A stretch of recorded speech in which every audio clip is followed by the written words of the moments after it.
The Great Happiness. बुद्धं शरणं गच्छामि।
संपूर्ण विश्वाला ज्यांनी सुख शांती मानवता तथा दुःख मुक्तीचा आर्य संदेश दिला असे ते दुःख मुक्तीचे मार्गदाता दुःखमुक्त महामानव महान कारुणिक तथागत भगवान सम्यक संबुद्ध तथागतांनी आपल्या शुद्ध प्रज्ञेतून निर्मिलेला सद्धम्म आणि त्याच सद्धम्माचा गेली 2500 वर्षांपासून सातत्याने अहोरात्र प्रचार आणि प्रसार करणारा पूजनीय भिक्खू संघ या महान आणि सर्वश्रेष्ठ अशा त्रिरत्नांना प्रथमतः त्रिवार अभिवादन करतो, ज्यांच्या महान आणि असीम त्याग प्रभावामुळे आपल्याला जो हा अनमोल असा बुद्ध धम्म लाभला आणि ज्यांच्यामुळे आपल्याला हे एवढे मोठे वैभव प्राप्त झाले असे महान युग प्रवर्तक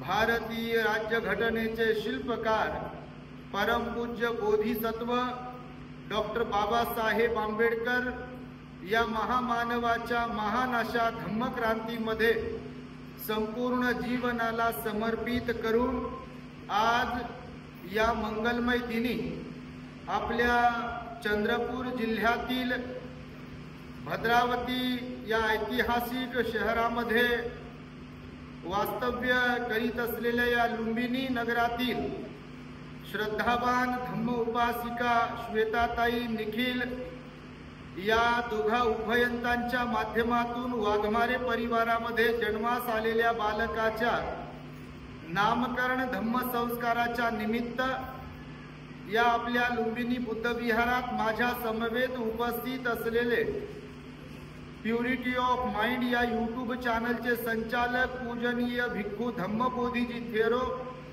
त्याचबरोबर ज्यांनी आत्ताच आपणास सुंदर आणि मार्मिक अशी धम्मदेशना देऊन उपकृत केले असे सर्च रिसर्च या यूट्यूब चॅनलचे संचालक पूजनीय भिक्खू यन धम्मानंदजी थेरो, संपूर्ण वाघमारे परिवार, त्याचबरोबर कांबळे परिवार ज्यांनी आम्हाला वारंवार फोन करून या भद्रावतीमध्ये निमंत्रित केले अशा प्रतिभा आई तेलंग त्यांचाही परिवार, आपल्या बुद्धविहाराशी संबंधित सर्व महिला मंडळ, उपासक उपासिका, धम्मदेशना श्रवण करण्यासाठी चंद्रपुरातूनही आलेले उपासक उपासिका आणि सर्वच ठिकाणावरून बुद्धवाणीला ऐकण्यासाठी उपस्थित असलेले आपण सर्व श्रद्धावंत उपासक उपासिका, बालक तथा बालिकांनो, तद्वतच दी ग्रेट हॅपीनेस या आपल्या यूट्यूब चॅनलचे सर्वच दर्शक, सर्वप्रथम तुम्हा सर्वांच्या प्रती मंगलमैत्री सद्भावना व्यक्त करतो आणि आपणा सर्वांच्या दुःखमुक्तीकरिता तथागत भगवान बुद्धांद्वारा शिकविलेल्या धम्मोपदेशास प्रारंभ करतो। आपण सर्वांनी शांत, एकाग्र आणि श्रद्धायुक्त चित्ताद्वारे या अनमोल बुद्धवाणीला आपल्या हित सुखाकरिता श्रवण करावे, ग्रहण करावे. बऱ्याच वेळापासून आपण इथे बसलात, आम्हाला अतिव आनंद होतोय. यापूर्वी एकदा भद्रावतीला आम्ही आलो होतो, पण म्हणजे कार्यक्रमाच्या निमित्त नव्हतो आलो, भिक्खू संघाच्या संदर्भात आमची चर्चा होती आणि त्यासाठी म्हणून एकदा आलो होतो. आणि त्यानंतर आता पुन्हा एकदा वाघमारे परिवारामध्ये आलो आहे. तुम्हा सर्वांना पाहून, एवढ्या मोठ्या संख्येने आपण सर्वजण इथे उपस्थित आहात, तर तुम्हाला पाहून आम्हाला आनंद होतोय. निश्चितच आपण सर्वजण आपल्या यूट्यूब चॅनलशी जोडलेले आहात. प्रत्येकाची काही तोंड ओळख नाही आहे, प्रत्येकाची काही प्रत्यक्ष अशी भेटगाठ झाली नाही, पण आम्हाला ज्ञात आहे की अनेक लोक आपल्या भागातली आपल्या दी ग्रेट हॅपीनेस चॅनल बरोबर जोडलेले आहेत आणि त्यामुळे तुम्ही सातत्याने प्रवचनही ऐकतच असाल. आणि प्रवचन ऐकतात म्हणूनच तेलंगाई कांबळे आई यांनी आम्हाला आग्रह केला आणि त्यांच्या परिवारामध्ये बोलावलं. प्राजक्ता ताई, आमच्या श्यामकुवर, बरोबर आहे, असे नाव लक्षात राहिले आता हे एवढे. आणि यांनी फोनवर फोन केले. यांना काही गॅरंटी नव्हती बाबा ते येतील की नाही गरज पडून, परंतु यांची श्रद्धा, यांची धार्मिकता, यांचे प्रयत्न होते आणि त्यामुळे आज आम्ही इथे आलो. तुमच्या भद्रावतीमध्ये लेणी पण आहे, विद्यासन लेणी. येताना आम्हाला ते गेट दिसलं आणि त्या करंट लोकेशननुसार आम्ही तिकडे दुसरीकडे गेलो होतो, नंतर सांगितलं आणि मग इकडे आलो. तर बघा, तुम्हाला मी व्यावहारिक उपदेश देतो आहे, त्यामध्ये काही महत्त्वाच्या गोष्टी असणार आहेत. अनेक प्रवचनं तर आपल्या चॅनलवरती आहेतच, आपण श्रवण करताच. भगवान बुद्ध म्हणाले मनुष्यामध्ये आणि प्राण्यांमध्ये फरक आहे आणि तो फरक मनुष्याला प्रत्येकाला समजला पाहिजे. ॲक्च्युअली प्राण्यांना, पक्ष्यांना सुद्धा आहारच लागतो खाण्यासाठी, फक्त तो त्यांच्या पद्धतीचा असतो आणि आपण मनुष्य असल्यामुळे आपल्या पद्धतीचा आहार घेतो. त्यांनाही उन्हाची गरज आहे, आपल्यालाही उन्हाची गरज आहे. त्यांनाही थंडीची गरज आहे, आपल्यालाही थंडीची गरज आहे. पशु पक्षी प्राण्यांनाही पाण्याची गरज आहे, मनुष्यालाही प्राण्याची गरज आहे. माणसालाही घरट्याची गरज आहे आणि पशु पक्षी प्राण्यांनाही त्यांच्या घरट्याची गरज आहे. तेही झोपतात, आपणही झोपतो. फरक तो एवढाच आहे. भगवान बुद्ध म्हणाले मनुष्य सर्व प्राण्यांमध्ये सर्वात बुद्धिमान आहे आणि मनुष्य योनी ही सर्वश्रेष्ठ योनी आहे, कारण मनुष्याला असते ते मन. बाकी सर्व पशु पक्षी प्राण्यांच्या तुलनेमध्ये मनुष्याला मन असतं आणि त्या मनाची विशेषता अशी आहे की मनुष्याचं मन हे सत्सद विवेक बुद्धीवालं असतं. म्हणजे सत्य काय, असत्य काय, खरं काय, खोटं काय, योग्य काय, अयोग्य काय, चांगलं काय, वाईट काय, पाप काय, पुण्य काय, कुशल काय, अकुशल काय, याच्यातील फरक पशु पक्षी प्राण्यांच्या तुलनेमध्ये मनुष्याला अधिक समजतो. म्हणून मनुष्याच्या समोर जर आहार वगैरे कोणता ठेवला तर मनुष्य काहीतरी म्हणू शकतो, हे खारट झालंय, हे तुरट झालंय, हे आंबट झालंय, तिखट झालंय, तेल जास्त झालंय, गोड आहे वगैरे वगैरे, गरम आहे, थंड आहे, काय जे असेल ते. पण एखादा बैल असेल, एखादी बकरी असेल, त्यांच्या समोर कुठलाही चारा जरी टाकला, पोट भरलेला असेल फक्त तर ते खाणार नाही, पण जर उपाशी असतील तर कुठलंही गवत, मग ते सुकलेलं असेल किंवा ओलं असेल, बिलकुल न काही म्हणता ते खातात, म्हणजे खातात. मनुष्यामध्ये आणि प्राण्यांमध्ये हा फरक आहे. त्यामुळे जन्माला पिल्लं तर तेही घालतात, कोणी अंड्याच्या माध्यमातून तर कोणी सहवास करून पिल्लं जन्माला घालतात. पण मनुष्य प्राणी सुद्धा बाळांना जन्माला घालतो. तर भगवान बुद्ध आपले म्हणाले मनुष्य प्राणी असा आहे की त्या प्रत्येकाला वाटतं की आमची मुलं चांगली निघाली पाहिजे. तुमच्यापैकी कुणाला वाटते का असं बापा? काही हरकत नाही. वाटते का कुणाला?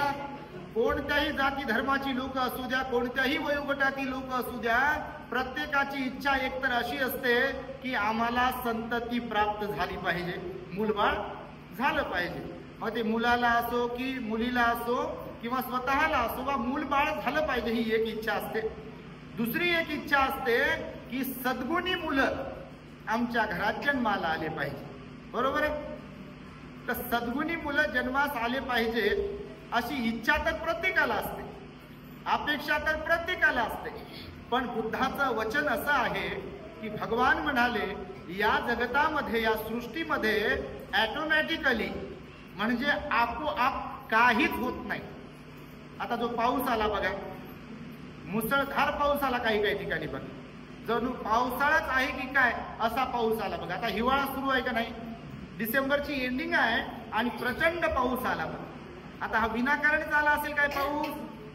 आता जी गरमी होते बघा, हिवाळा सुरू आहे का नाही, ते इकडं फॅन लावला, वरती फॅन लावले, आपण आतमध्ये बसलोय, प्रचंड गरमी होते. पाऊस पडला, आभाळ धरून आलं, ऊन तडपत आहे, आता गरमी होते. भगवंताचं म्हणणं असं होतं की इथे आपोआप काही घडत नाही. मग कुणाची मुलं आपोआप वाईट किंवा चांगली निघतील काय? वाटते का तुम्हाला असं? जरी कुणाला वाटत असेल, कबूल करत नसतील, तरी पण भगवान बुद्ध तर म्हणाले गर्भात असताना पासून जेव्हा 3 महिने कंप्लीट झालेली असतात एखाद्या गर्भवती मातेला, तर आपल्या भगवान बुद्धांनी 7 महिन्यांपर्यंत गर्भमंगल धम्म संस्कार घ्यायला सांगितलेला आहे बौद्ध साहित्यात. आणि विशेष रूपाने भिक्खू संघाला बोलावून त्यांच्याकडून अंगुलीमाल सुक्ताचं परित्राणाच्या द्वारे पठण करण्यात यावं, त्या स्त्रीला, त्या परिवाराला बुद्धाच्या धम्माचा उपदेश देण्यात यावा, भिक्खू संघाला बोलावून त्यांना चिवर, परिष्कार आदी दान पुण्य करावं. आणि 3ऱ्या महिन्याच्या संपत असताना 9व्या महिन्यापर्यंत 7 महिने होत असतात. आता त्याचा अपभ्रंश झाला. काळ बदलतो, वेळ बदलते, परिस्थिती बदलते, संस्कृती बदलतात, शब्दांचे अर्थही बदलतात. म्हणून लोकांना आता असं वाटतं की 7व्या महिन्यात डोहाळे जेवण केलं पाहिजे. तुमच्याकडे कोणतं जेवण म्हणतात त्याला? 9व्या महिन्यात करतात, तुम्ही 7व्या महिन्यात करता, त्याला काय म्हणतात तुमच्याकडे? ओटी भरणे काय म्हणतात तुमच्याकडे करतात? होच म्हणता बाबा तुम्ही. तर ओटी भरण्याचा काही विषय नसतो ऍक्च्युअली. हा आमच्या सांगण्यावर म्हणजे तुमच्या सांगण्यावर आता काय भरत नाही, तर ही जमेची बाजू आहे. कारण भगवान बुद्ध म्हणाले त्या ओटीचा, त्या खन नारळाचा काय काय जे काय येतात त्याचा, त्या बाळाच्या संस्काराचा तसं पाहिलं तर काहीच संबंध नाही. तुम्ही हे कंपाळ भरून त्या बाईला कुंकू लावलं काय, हळद लावली काय, तांदूळ लावले काय, त्याचा आणि याचा काय संबंध आहे आतमधल्या? पण संबंध कशाचा आहे हेही भगवंताने समजावून सांगितलं. 3 महिने पूर्ण होत असताना पहिला गर्भमंगल संस्कार करायला सांगितला. 3 महिने जेव्हा पूर्ण होतील ना, तर तो 2-4 दिवसांचा जो कालावधी आहे, म्हणजे 3रा महिना आता संपतोय आणि 4था स्टार्ट होतोय, तर तो 2-4 दिवसांचा जो कालावधी आहे तेव्हा फर्स्ट गर्भमंगल विधी धम्म संस्कार करायला सांगितला. आणि तिथून पुढे मग प्रत्येक महिन्यामध्ये असं 9व्या महिन्यापर्यंत 7 महिने होतात, तर 7 महिने गर्भमंगल धम्म संस्कार सांगितला. आणि त्या गर्भमंगल धम्म संस्कारासाठी भिक्खू किंवा भिक्खू संघाला बोलावून त्यांच्याकडून बुद्ध पूजा, परित्राण पाठ, विशेष रूपाने धम्मदेशना, त्यांना भोजन, जीवन, जे काही परिस्थितीनुसार आपल्याला दान पुण्य करता येईल ते दान पुण्य केलं पाहिजे. त्या मातेला, त्या बाळाला, त्याच्या पित्याला, परिवाराला बुद्धाची वाणी ऐकवली पाहिजे. कशासाठी? तर बुद्धाची वाणी कशावर काम करते? तर मनावर काम करते. मनाला सकारात्मक बनवते, मनामध्ये असलेले अवगुण काढून टाकते, कमी तरी करते आणि चांगल्या गुणांची वाढ करते, मनाला निर्मळ बनविण्याचं काम करते. आणि म्हणून बघा भगवान बुद्धांनी हा गर्भमंगल सुद्धा सांगितलेला आहे. पण आता आम्हाला इथे बोलावलंय नामकरणासाठी, आणि नाव ठेवलं पण आहे अत्यंत सुंदर असं, आमच्या आवडीचं नाव ठेवलं कारुण्य. काय नाव ठेवलंय? एकदा पुनश्च कारुण्याच्या नावासाठी आपण साधुकार द्यावा सर्वांनी. सुंदर नाव आहे, असं युनिक नाव आहे कारुण्य. एका ठिकाणी आम्ही ठेवलं पुण्याला आपल्या कारुण्याचं नाव, आता हे सेकंड नाव आहे कारुण्य. तर तुम्हाला सांगेल मी की मुलं प्रत्येकाला होतात. भगवान बुद्ध म्हणाले ही तर नॅचरल गोष्ट झाली. आता मी मगाशी सांगितल्यानुसार मुलं जन्माला घालणं सोपं आहे, पण त्या मुलांना घडवणं मात्र हे अत्यंत अवघड आहे आणि तेवढंच अत्यावश्यक आहे. आज तर खरंच अत्यावश्यक आहे. आज आम्ही पाहतोय, तुम्ही पण उपभोगत असाल. बाबा तुम्ही काय अपवाद नसाल, तुम्ही काय म्हणजे काय सोनं घेऊन जन्माला आले नाही. तुमच्या लेकरं प्रत्येक ठिकाणी अपवाद वगळता अत्यंत वाईट परिस्थिती आहे.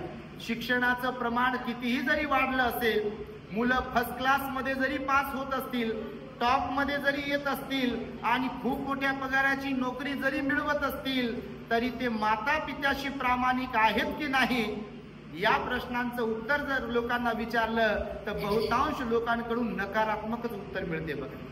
तुमचा मुलगा खरंच चांगला आहे का असा प्रश्न जर केला तर सोयरिकीसाठी तर कोणी म्हणते बापा माझ्या मुलासारखा कोणाचा मुलगा नाही म्हणते आणि माझ्या मुलीसारखी तर कोणाची मुलगीच नाही म्हणते, बाकीच्या अशाच आहे म्हणते, मग आमचं फार चांगलं आहे म्हणते. कधी सोयरिकीच्या वेळेला आणि सोयरिकीचे पाहुणे निघून गेले की आईकडे डोळे बसवून पाहते वाटून पाहते आणि तोंड भरून कौतुक केलेलं असते लग्नासाठी. फारच चांगला मुलगा, खालची मान वर करत नाही, वर मान बाबा आईलाच खाली पाहायला लावते, वडिलांनाच खाली पाहायला लावते आणि हे बिचारे मायबाप त्याचं कौतुक करते म्हणते खालची मान वर करत नाही. यांनाच खालची मान वरती करू देत नाही, यांनी वरती केली की खाली पाहायला लावते. एवढं वाईट वागते बघा स्वभावाने. काही तुमचे मुलं नाही बाबा, तुमचे मुलं तर चांगलेच असतील पण काहीची गोष्ट करतो. आणि त्यामुळे भगवान बुद्ध म्हणाले मुलं जन्माला घालणं हे फार सोपं आहे पण मुलांना घडवणं हे अत्यंत अवघड आहे बघा. अनेक माता पिता आम्ही पाहतो नाकी नऊ येतात त्यांची, भयंकर एकदम. कोणी नशा करते आजकाल तर लहान लहान मुलं. न्यूजपेपर मध्ये बातम्या जेव्हा वाचतो तेव्हा भयंकर डोकं सुन्न होते ते ऐकून बघा. म्हणजे अगदी बाल्यवयामधली मुलं आई वडिलांचं दुर्लक्ष असल्यामुळे, संगत वाईट लागल्यामुळे बघा आजकाल छोटी छोटी मुलं नशा करत आहेत. कोणी काय ते बिडी ओढते, कोणी सिगारेट पिते, तर कोणी तंबाखू खाते, तर कोणी दारू पिते, तर कोण काय करते, कोणी आई वडिलांना मारते, तर कोणी कोणाशी भांडणच करत राहते, कोणी तर एकदम असं प्रेम आपुलकी जिव्हाळा विनम्रता तर बिलकुलच नाही, एकदम ताठारच भूमिका.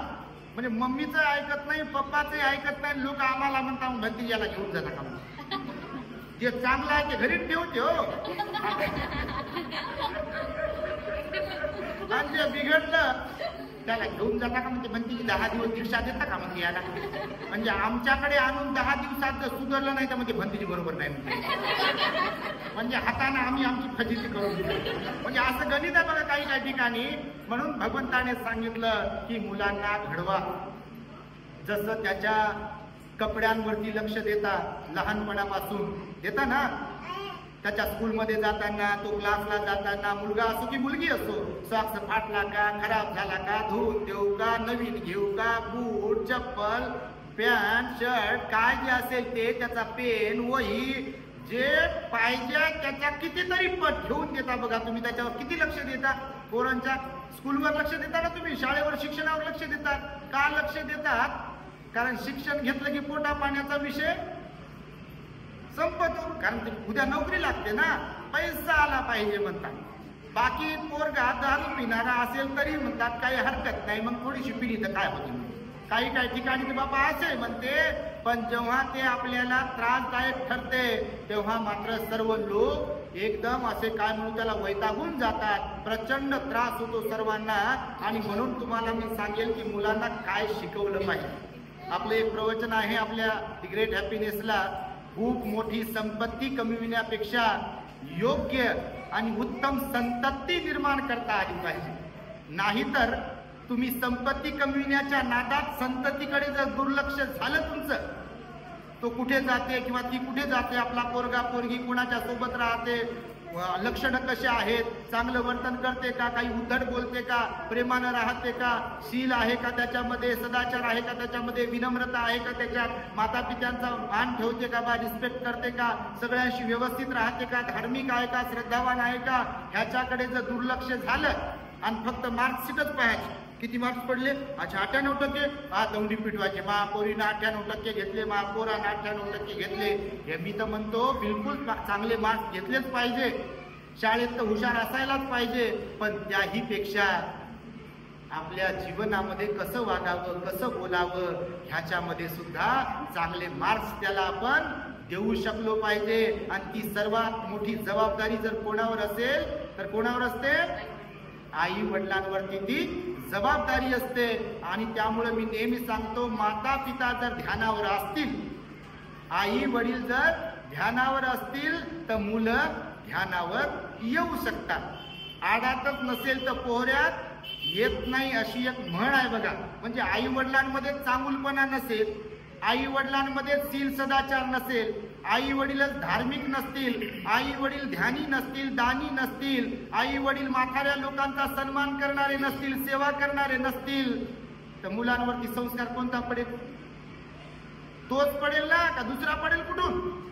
तोच तर संस्कार पडेल. तुमचे मुलं कोणासारखे वागतात, कोणासारखे बोलतात बघा. तर तुम्ही आता बघाय म्हणजे काय, तुम्ही रोजच पाहत असाल बापा. आणि कोणाकोणाचं गणित लय बिघडलेलं असते, तेव्हा म्हणते आता सुधारण्याचं काही करू का म्हणते. पण भगवान म्हणाले सुधारण्याचं एक वय असते. हे बालपण जे आहे ना सांगितलेलं, बालपणामध्येच आपल्या मुलांना चांगले संस्कार, चांगलं वळण लावू शकतो. एकदा गाडी पुढे गेली की मग पश्चातापाशिवाय आपल्याकडे काहीही उरत नाही. ज्याप्रमाणे एखादं झाड जेव्हा रोपटं असतं, तुम्ही बदामाचं झाड किंवा एखादं दारात अंगणात कोणतं झाड लावत असाल, ते झाड सरळ जावं यासाठी त्याच्या बाजूला एक लाकूड लावतात बघा, सपोर्ट देण्यासाठी, बरोबर. ते झाड सरळ जावं म्हणून. कारण काही काही झाडं वाकडी वाढतात ना मग, आणि एकदा पूर्ण वाढ झाल्यावर त्याला सरळ करू शकतो काय? नाही करू शकत. आणि म्हणून भगवंताने सांगितलं लहानपणामध्ये आपल्या मुलांना चांगले संस्कार दिले पाहिजे. तर कोणते चांगले संस्कार दिले पाहिजे मुलांना आणि कसे संस्कार दिले पाहिजे? तर पहिलं तर तुम्हाला आता सांगितलं मी गर्भमंगल धम्मसंस्काराच्या संदर्भामध्ये. म्हणजे गर्भात असताना तर संस्कार द्याच द्या, पण त्यानंतर बाळाचे पाय पाळण्यात दिसतात का नाही तुम्हाला? बिलकुल दिसतात. कारण बाळच असतात, पण काही काही बाळ शांत, तर काही काही बाळ रडकी असतात, बरोबर आहे.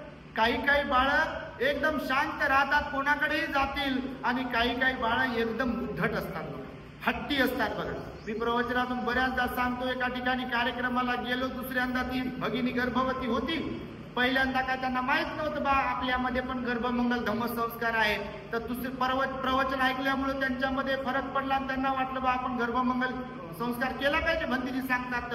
तर मग त्यांनी दुसऱ्यांदा जेव्हा गर्भवती होती ती भगिनी, तर बोलवलं आम्हाला. बोलवल्यानंतर मग तो मुंबईमधली गोष्ट, मग आम्ही तिथे आलो समजा आपल्या विद्यासनच्या गेटजवळ. घर माहिती नव्हतं, तर तो उपासक जे आधी घ्यायला आले, उपासक घ्यायला आले, तर आम्ही त्यांच्या घरी पोहोचलो. तर दारामध्ये त्या उपासकाला घरातून आवाज आला, दन दन दन दन. ते माझ्या मागे होते, ते माझ्या पुढे गेले पळून. म्हटलं बा काय झालं? ते पळतच गेले आतमध्ये, आणि आतमध्ये गेला मला मी बदला, आणि लगेच बायकोला मी काय तुझ्या हातातलं काय घेतलं? बायको म्हणे रिमोट होता म्हणे हातात त्याच्या, कार्टून सुरू होतं, तर ते रिमोट घेतला म्हणे, टीव्ही बंद केला.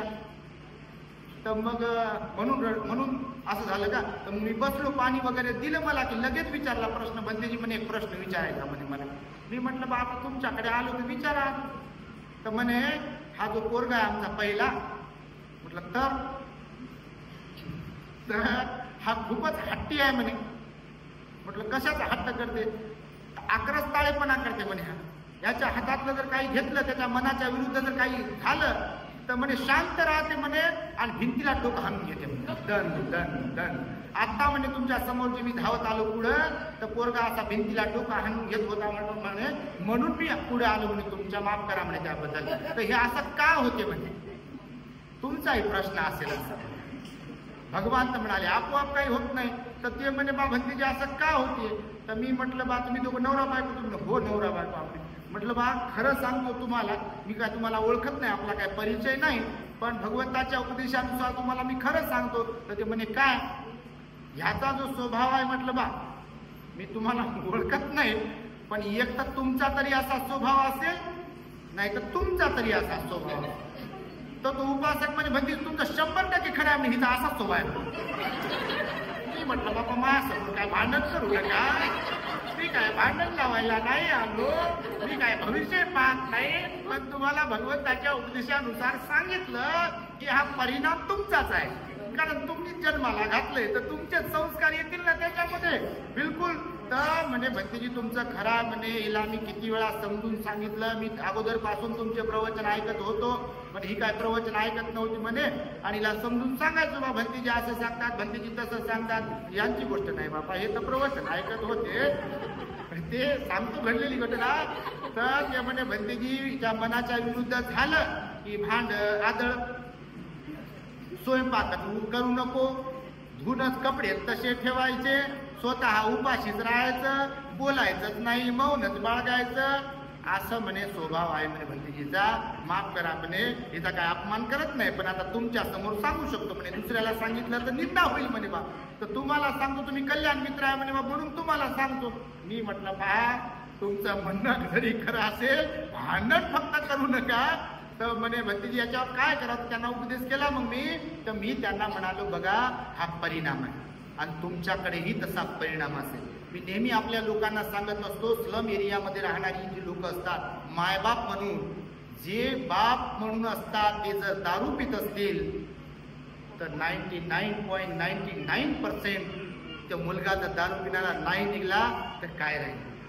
भलेही लहानपणात तो दारू पिणार नाही, पण तुमच्याकडे पाहू पाहू तुमची ती नशा, तुमचं ते झुलणं, दारू पिऊन येणं, घरी भांडण करणं, मारझोड करणं, शिव्या देणं, रागात राहणं, नशेत राहणं, कधी बुद्ध धम्मसंघाची वंदना न करणं, कधी विनम्र न राहणं, हे सगळे संस्कार तुमची इच्छा नसताना त्या बाळावरती होतात म्हणजे होतात. एखादी आई असेल, तिचं वर्तन जर बरोबर नसेल, तिचं जर पाऊल वाकडं पडत असेल, तिचं बाहेरच ध्यान जर असेल आणि तिला जर मुलगी असेल, तर भलेही तुम्ही सोनं खाऊ घालत असाल त्या मुलीला घरामध्ये, बिलकुल म्हणजे सगळं काही देत असाल खायला पियाला, पण स्वभाव मात्र तुमच्या तिच्यात उतरल्याशिवाय राहणार नाही, हे पूर्ण तुम्हाला विश्वासाने सांगतो. म्हणून कमवायचं असेल तर पैसे कमवत असताना लेकरही कमवा. नाही तर होते आजकाल असं की खरंच पैसे कमवण्याच्या नादामध्ये लेकरं न कमवल्यामुळे, म्हणजे लेकरं न घडवल्यामुळे, त्या पोरांसाठी कमवतो म्हणता तुम्ही खरं, आणि उद्देश खरंच तुमचा तसा असतो, पण त्या पोरांना जर संस्कार नाही दिले ना, तर ज्या पोरासाठी तुम्ही बंगला बांधला, होऊ शकते आणि होते, तुम्ही कधी अनाथ आश्रमात किंवा वृद्धाश्रमात जाऊन त्या मायबापाला विचारा, वृद्धाश्रमामध्ये असलेल्या, की तुमच्या बरोबर असं का घडलं, ते करून कहाणी तुम्हाला सांगते. आम्ही नेहमी जातो वृद्धाश्रमामध्ये त्या आई बाबांना भेटायला, की ज्यांना मुलं बाळ असून त्यांनी पण लहानाचे मुलं मोठे केले, पोटाला चिमटा घेऊन काबाड कष्ट करून लेकरांना लहानाचे मोठं करतात लोक, स्वतः उपाशी राहतात, पण लेकराला खायला पियाला कपडे सर्व वेळेच्या वेळेला देतात, पण चुकतात कुठे, संस्कार देण्यामध्ये चुकतात. लोकांना वाटते बा आमचेच तर लेकर आहे, आमचेच होतील, पण भगवान म्हणाले आपोआप तुमचे कसे होतील. तुमच्यामध्ये जे गुण आहेत ते बिलकुल मुलांमध्ये उतरतात म्हणजे उतरतात, आणि म्हणून मुलांना चांगलं तुम्ही घडवावं यासाठी तर कारुण्य आला बाबा. श्वेताताई आणि निखिल यांच्या रूपाने कारुण्याचा जन्म झाला वाघमारे परिवारामध्ये. कांबळे यांची आमच्या इच्छा होती, तेलंगाईची आमच्या इच्छा होती, आणि त्याला आशीर्वाद देण्यासाठी आम्ही आलो, परंतु मुलांचा लाडही करावा. मुलीच्या तुलनेत मुलाचा जास्त लाड होते, त्याच्याबद्दल तर काही विषयच नाही आपल्या देशामध्ये, परंतु लाड करावा पण त्याची मर्यादा असावी. भगवान बुद्ध म्हणाले कोणत्याही गोष्टीचा अतिरेक बरा नसतो. कोणत्याही, समजतं तुम्हाला, कोणत्याही गोष्टीचा अतिरेक बरा नसतो. आता आम्ही जास्त प्रवास करतो, प्रवासाचा अतिरेक झाला की तब्येत आता बिघडते बघा, पुन्हा पुन्हा वारंवार तब्येत बिघडते. बिलकुल जास्त बोलतो तर तब्येत बिघडते बघा, कोणत्याही गोष्टीचा. भगवान, मी नेहमी सांगतो, भगवान आपले 80 वर्षाचेच असताना गेले. हालाकी भगवंताच्या काळात 120 वर्षाचं आयुर्मान. बाबासाहेबांनी बोलण्याचा, फिरण्याचा, काम करण्याचा अतिरेक केला बघा. काम चांगलंच केलं, पण त्याचा अतिरेक झाला चांगुलपणाचा. बाबासाहेबाला 60-65 वर्षाचं आयुष्य लाभलं आणि बाबासाहेब गेले बघा.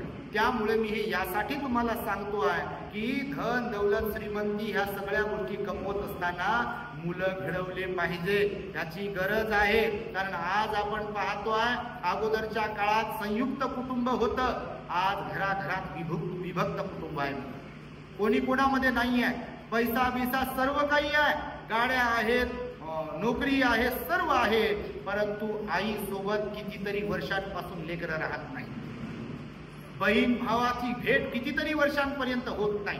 भाऊ भावाला एकमेकांना कितीतरी वर्षांपर्यंत बोलत नाही. काही काही घरांमध्ये अशी परिस्थिती आहे. आज लोक रडतात बघा, कारण कौटुंबिक सुख ही महत्वाचं आहे. तुम्ही गृहस्थ आहात, भगवान बुद्ध म्हणाले कौटुंबिक सुख ही तुम्हाला तयार करता आलं पाहिजे, त्यासाठी मुलं घडवले पाहिजे. तर मुलांना काय शिकवाल तुम्ही? पहिली गोष्ट तर तुम्ही धार्मिक असले पाहिजे. माता पिता घरातलं वातावरण कसं असायला पाहिजे? धार्मिक असायला पाहिजे. रोज सकाळी तुमच्याकडे पूजा वंदना झाली पाहिजे. रोज तुम्ही किमान 10-15 मिनिटे ध्यान करणारे असायला पाहिजे. हे बघा, शाळेतलं शिक्षण तर देतात, पण धार्मिकता तुम्ही जर शिकवली नाही, चांगल्या गोष्टी जर शिकवल्या नाही, तर मन असं आहे आपलं मच्छरासारखं. मन कसं आहे आपलं? मच्छरासारखं आहे खरोखरच. कारण मच्छराला समजा मुठभर मच्छर धरून ठेवले आपण एखाद्या रूममध्ये, त्या रूममध्ये स्प्रे परफ्यूम वगैरे मारला, असा आपण दारं खिडक्या बंद केले सर्व, आणि त्या मच्छरांना सोडलं आतमध्ये, आणि सोडल्यानंतर मग आपण परीक्षा घेण्यासाठी नंतर दार खिडक्या बाहेर काढल्या, तर ते मच्छर म्हणतील का इथं फार सुगंध आहे बा, इथेच थांबू आपण, बाहेर नाली वगैरे तिकडे नाही जायला पाहिजे. काय करतील मच्छर? काय करतात? विंडो ओपन केल्याबरोबर मच्छर सगळे जाऊन नालीवर बसतील. बघा, तो त्यांचा स्वभाव आहे. भगवान म्हणाले आपलं मन असं आहे की त्याच्यामध्ये चांगल्या गोष्टी जर आपण डाउनलोड केल्या नाही, चांगल्या गोष्टी जर असतील तर त्या सेव्ह करून ठेवल्या नाही, तर ऑटोमॅटिकली जसं आपल्या मोबाईलचं, लॅपटॉपचं, कम्प्युटरचं मेमरी कार्ड स्टोरेज असते की नाही, त्याच्यामध्ये कचरा जमायला सुरुवात होते. चांगले विचार जर साठवून ठेवले नाही तर ऑटोमॅटिकली वाईट विचार याच्यामध्ये डाउनलोड होतात. तो निसर्गाचा नियम आहे. तुमच्या माहितीसाठी सांगतो. कारण भगवान बुद्ध म्हणाले चांगल्या गोष्टी शिकाव्या लागतात, वाईट गोष्टी शिकाव्या लागतात का? शिव्या देणारी एखादं प्रशिक्षण ट्रेनिंग सेंटर आहे का? कुठं आहे का? पण लोक देतात का नाही शिव्या? भांडणं असे करावं तसे करावं, भांडणं बा, डोळे असे फाडले पाहिजे एकदम बिलकुल, असे हात उगारले पाहिजे, अशी काठी हातामध्ये घेतली पाहिजे, असा बुक्का मारला पाहिजे बिलकुल, अशी चापट इथं मारली पाहिजे. याचं कुठं प्रशिक्षण केंद्र आहे का? आहे का? लोकांना कसं जमते लहानपणापासून? जमते ना, बिलकुल असेच लोक जास्त आहे ना. चांगल्या लोकांची संख्या खरंच कमी आहे. म्हणून मुलांना आपल्या काय शिकवाल? तर पहिली गोष्ट मुलांना धार्मिकता शिकवा. बुद्ध धम्म संघाच्या प्रति श्रद्धावान बनवा त्यांना, आणि त्यासाठी तुम्ही श्रद्धावान असायला पाहिजे. तुम्ही मायबाप म्हणून श्रद्धावान असायला पाहिजे. त्यानंतर मुलांना दान द्यायला शिकवा. तुम्ही दान देत राहा. कुठेही तुम्ही गेला की तिथे काही ना काही मदत करायला शिका. मग प्राण्यांना काही खाऊ घालायला शिका. तुम्ही पोरांसमोर जसं केलं ना, ते बरोबर तुमचं अनुकरण करतात. बघा, मुलं माता पित्यांचंच अनुकरण करतात. हे तुम्ही अनुभवत असाल. म्हणून तुम्ही जे जे करताय, ज्यामध्ये तुम्हाला इंटरेस्ट असतो ना, मुलांना बरोबर त्याच्यामध्ये इंटरेस्ट निर्माण होतो. पण त्यातही तुमचं लक्ष त्या मुलांवरती असायला पाहिजे की त्याचं वर्तन कोणीकडे चाललंय, बरोबर बोलते का, उद्धटपणाने बोलते का, कुणाला मारते का, ह्या सगळ्या गोष्टींकडे तुमचं लक्ष असायला पाहिजे. आणि त्यामुळे चांगले संस्कार देणं हे अत्यंत गरजेचं आहे. बाबासाहेब तुम्ही शिकवला पाहिजे मुलाला, नाही का? आज पहा परिस्थिती अशी आहे, सगळीकडे आम्ही फिरतो, वाईट नका वाटू देऊ, तुम्ही काय अपवाद नाहीये त्याला, परंतु आपली लोक श्रीमंतीनं मोठी होत चालली आहे. पण त्यांच्या मुलांचा जर विचार केला तर मुलांना धार्मिकतेहून, बाबासाहेबांच्या विचाराहून जयंती सोडली तर बाकी काही देणं घेणं नाही. जयंतीला जशी मुलं बाहेर पडतात, म्हणजे जयंती फक्त मुलांचीच साठी, आणि बाकीचं विहार वगैरे धार्मिक कार्यक्रम, प्रवचन, परित्राण म्हाताऱ्या लोकांसाठी. खरं की खोटं आहे? बिलकुल खरं आहे. सगळीकडे बघा सारखंच आहे. आणि हे आपल्या लोकांसाठी, आपल्या समाजासाठी, बाबासाहेबांच्या चळवळीसाठी हे अत्यंत वाईट आहे. तुमच्या माहितीसाठी सांगतो. आणि याला जबाबदार जर कोण आहे असं म्हणाल तुम्ही, तर मी डिरेक्टली सांगेन तुम्हाला, माता पिता याला जबाबदार आहे. कारण माता पित्यांनी मुलांना गोडी लावल्याशिवाय मुलं घडतील का? नाही. आणि म्हणून तुम्हाला मी 4-5 गोष्टी सांगेल की मुलांना काय शिकवा. तर पहिली गोष्ट, मुलांना तुम्ही जागरूक बनवलं पाहिजे. जसं की भगवान बुद्धांनी आता ही पराभव सूत्रातली गाथा म्हणालो मी बघा सुरुवातीला. पराभव सूत्र माहिती आहे तुम्हाला? आपल्या चॅनलवर पराभव सूत्र आहे. मनुष्याचा पराभव कशाने होतो, मनुष्य जीवनामध्ये अयशस्वी का होतो, मनुष्याचा हानी का होते, या संदर्भात जेव्हा भगवंताला आपल्या प्रश्न केले, तेव्हा भगवंताने ही गाथा म्हणून दाखवली. त्यामध्ये भगवान काय म्हणाले? झोपाळू, वाचाळ, प्रयत्न न करणारे, आळशी आणि क्रोधी अशा व्यक्तीचा पराभव होतो. पाचच गोष्टी शिकवल्या भगवंताने. पहिली शिकवली की जे झोपाळू असतील ते पराभूत होतात. मी नेहमी कासव आणि सशाची गोष्ट सांगत असतो. ससा दिसायला लय सुंदर असते, बरोबर. कासव दिसायला फारसा सुंदर नसतो, पण आम्हाला तो छोटासा धडा होता. तुम्हाला धडा जरी नसेल पण तुम्ही ऐकला असेल, कासव पळण्यामध्ये चपळ असतो, ससा पळण्यात चपळ असतो, कासव स्लो चालतो, पण जिंकतो कोण? कोण जिंकते? का? कारण ससा झोपाळू असतो. काही लोक तर दिवसाला आहे झोपतात आणि रात्रीला आहे झोपतात. बापा तुमच्यात असं कोणी बसलेलं आहे का माहित नाही. भंतेजी प्रवचन देत होते, मी पाहत होतो अधून मधून वर मात करून तुमच्याकडे. खरंच कोणी कोणी असे डोळे लावले. मी म्हटलं बा सोनेगावला चालले, हे भोजन गावावरून आले, सोनेगावला चालले. तर भंतेजी प्रवचन देत होते, मी वरती मात करून एकदा दोनदा पाहिलं तर कोणी कोणी खरंच असे डोळे लावत होता. आपोआप ध्यानाला चालले होते ते सोनेगावला. तर भगवंताने सांगितलं बघा, 2500 वर्षांपूर्वी आपला पराभव कशामुळे होतो, आपली हानी कशामुळे होते, आपलं नुकसान कशामुळे होते. तर पहिलं कारण कोणतं शिकवलं भगवंताने? झोपाळूपणा.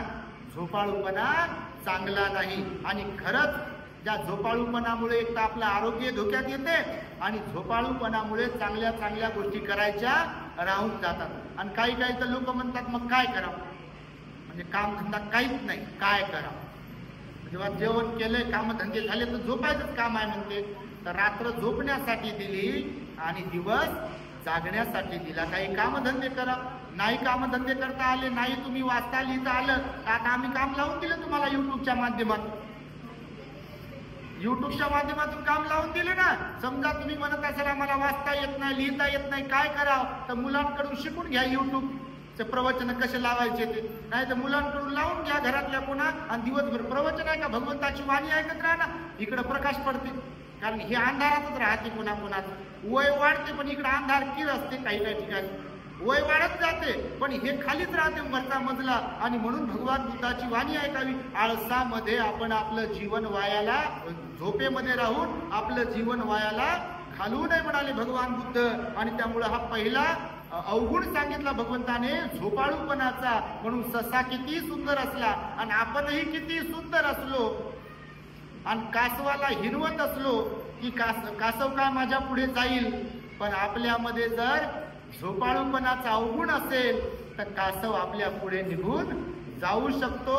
ही रियालिटी आहे. म्हणून आपणही झोपाळू असेल तर आपल्या पुढे इतरही लोक निघून जाऊ शकतात. तर मुलांना झोपाळू बनवू नका. मुलांना झोपाळू नाही बनवलं पाहिजे, जागरूक बनवलं पाहिजे तुम्ही. आता झोपते ती गोष्ट वेगळी बा, आता त्याच्या जन्मानुसार ते झोपतच राहते. आता ती लेकराला कुठं काय कामधंदा आहे एवढ्या लहानपणामध्ये, परंतु मोठा झाल्यानंतर त्याला अभ्यासाला लावलं पाहिजे, नाही का.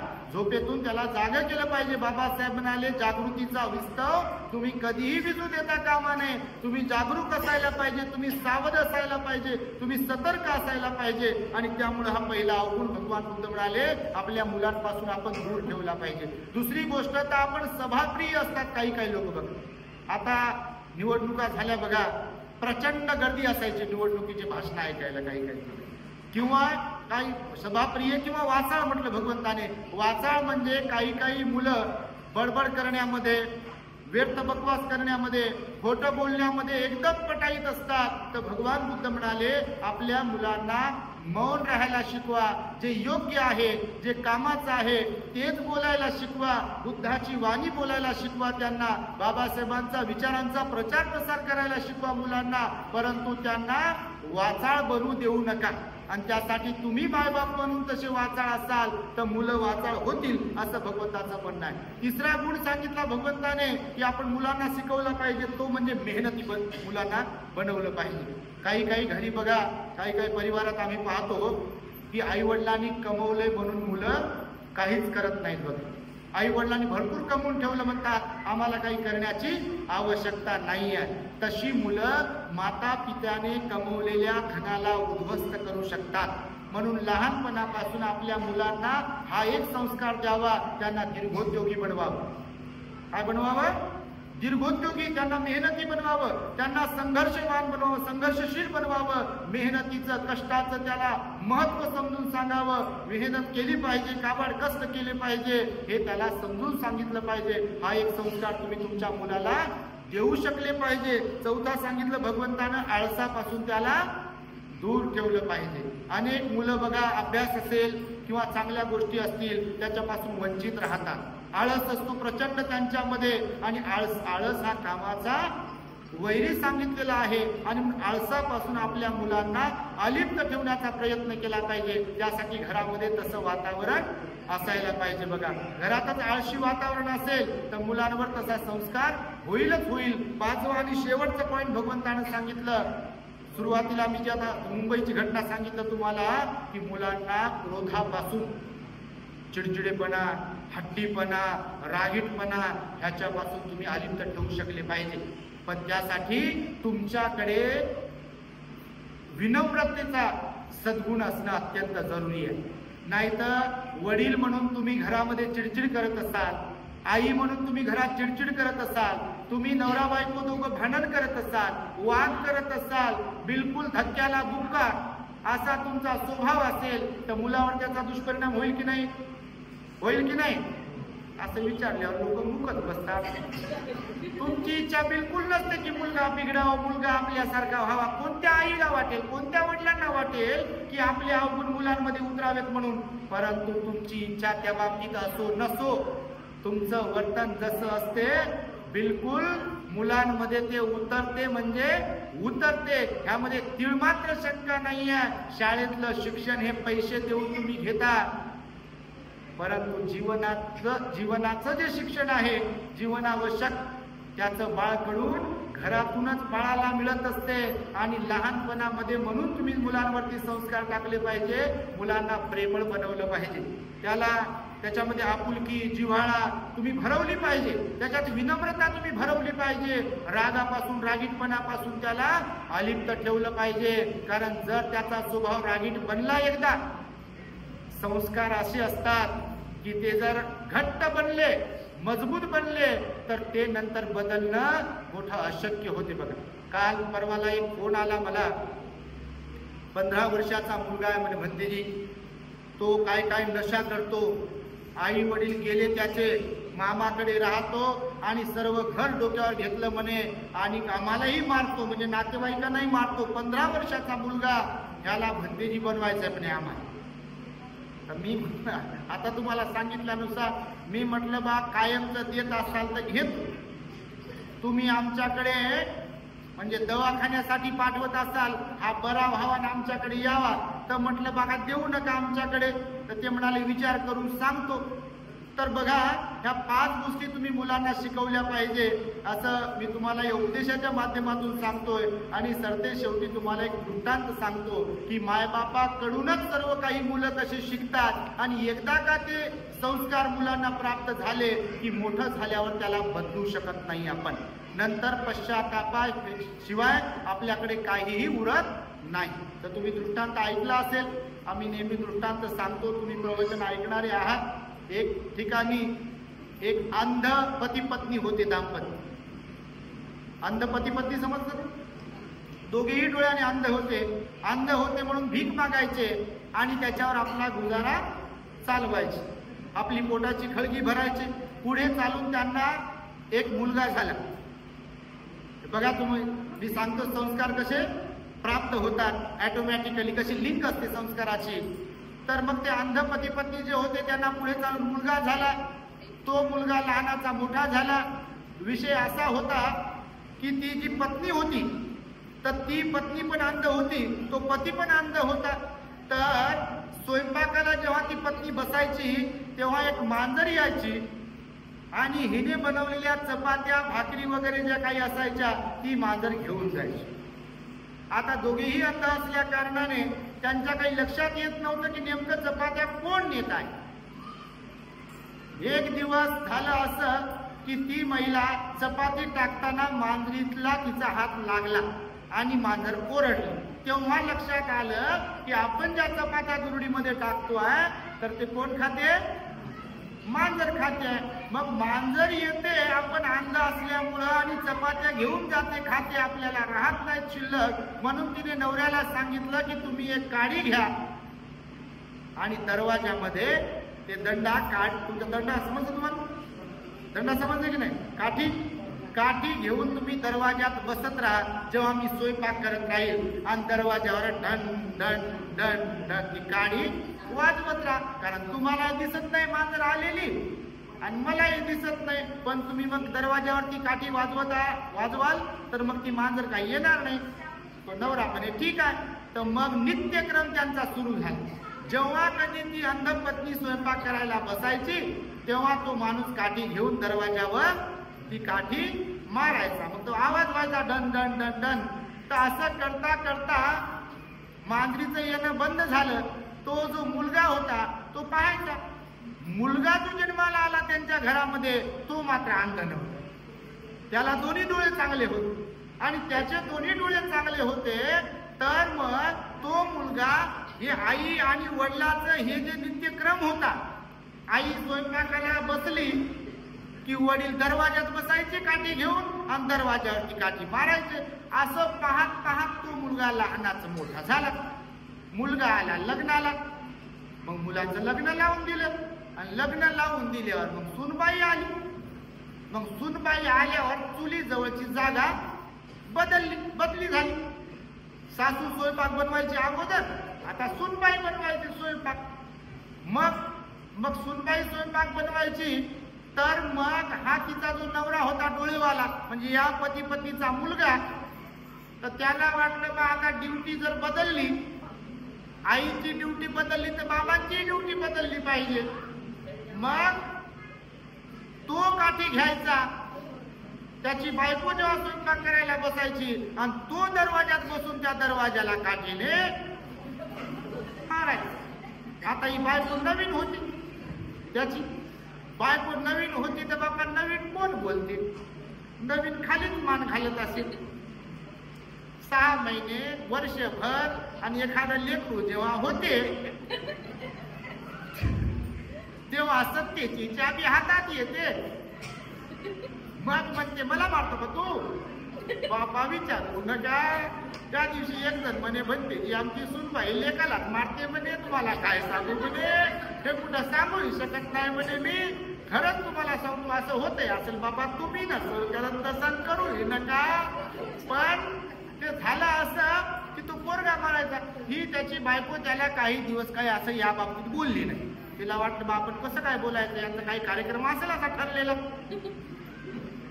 तर मग 1-2 वर्ष झाले, त्यांनाही लेकरू झालं. मग नंतर बाई आता बोलायला लागली. मग म्हणे एक दिवस तुम्हाला एक विचारायचं. त्या पोराला ते म्हणे काय, तर म्हणे मला सांगा, मी रोज पाहते, मी जेव्हा स्वयंपाक करायला चुलीजवळ बसते तेव्हा तुम्ही काठी घेऊन दरवाजात बसून त्या दरवाजावर काठी का मारता, त्याचं काय कारण आहे, हा कार्यक्रम कोणता आहे नेमका बा, तुमच्याकडची ही परंपरा कोणती आहे. तर ते म्हणे त्याचं कारण असं आहे, माझी आई जेव्हा स्वयंपाक करायला बसायची तेव्हा माझे वडील दरवाजात अशी ही काठी घेऊन बसायचे आणि असंच दरवाजावरती काठी मारत राहायची. त्या बाईनं डोक्यात हात मारून घेतला.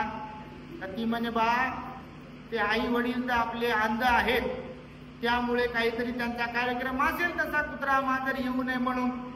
मला 2 डोळे आहे म्हणे चांगले, तुम्हाला 2 डोळे आहे म्हणे चांगले, आणि मी इथं बसल्यावर स्वयंपाक करत इथं कुत्र मांजर माणूस आणि अजून कोण येण्याचा काय प्रश्न आहे म्हणे.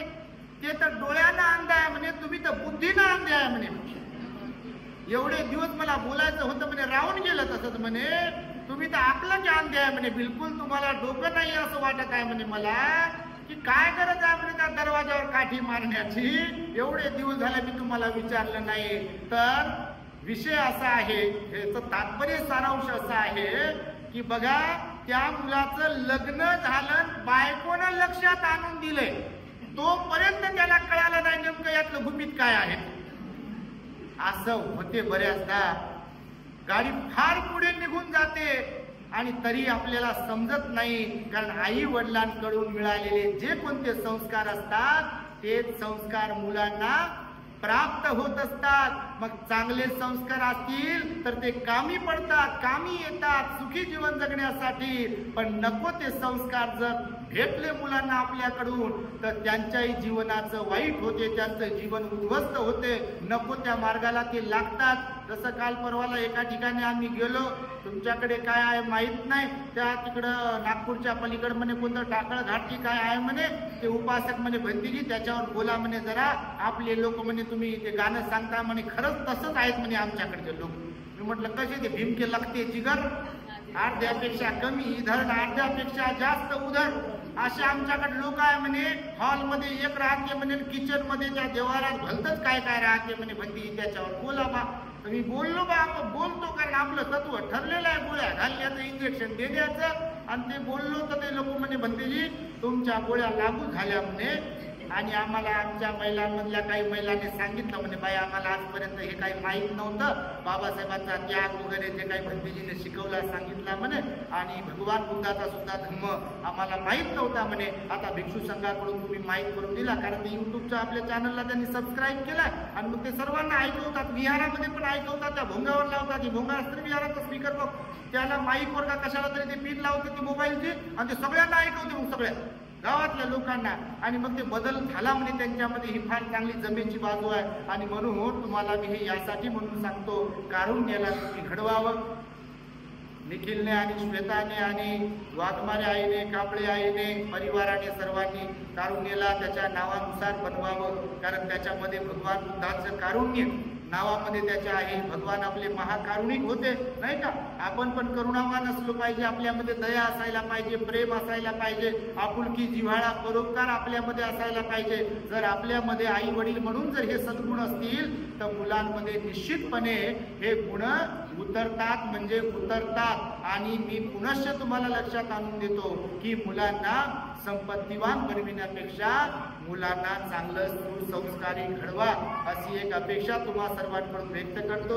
आम्हाला या ठिकाणी वाघमारे परिवाराने निमंत्रित केलं, कांबळे परिवाराने निमंत्रित केलं, तेलंग परिवाराने निमंत्रित केलं, आणि त्यानुसार आम्ही आज इथे आलो. आपल्याला ही छोटीशी धम्मदेशना दिली. निश्चितपणे या बुद्धवाणीच्या द्वारे आपल्याला आपल्या जीवनामध्ये सुखाला प्राप्त करता येईल, अशा प्रकारची मंगल आणि उदात्त कामना व्यक्त करून मी माझ्या शब्दांना इथे पूर्ण विराम देतो. भवतु सब मंगल रक्षन्तु सब देवता सब बुद्धानुभावेन सदा सुखी भवन्तु ते.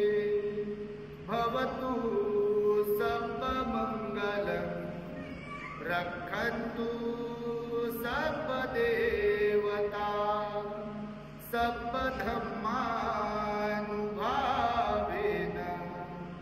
सदा सुखी भवन्तु ते. भवतु सब मंगल रक्षन्तु सब देवता सब संघानुभावेन सदा सुखी भवन्तु ते. बुद्धं नमामि, धम्मं नमामि, संघं नमामि. The great happiness. बुद्धं शरणं गच्छामि.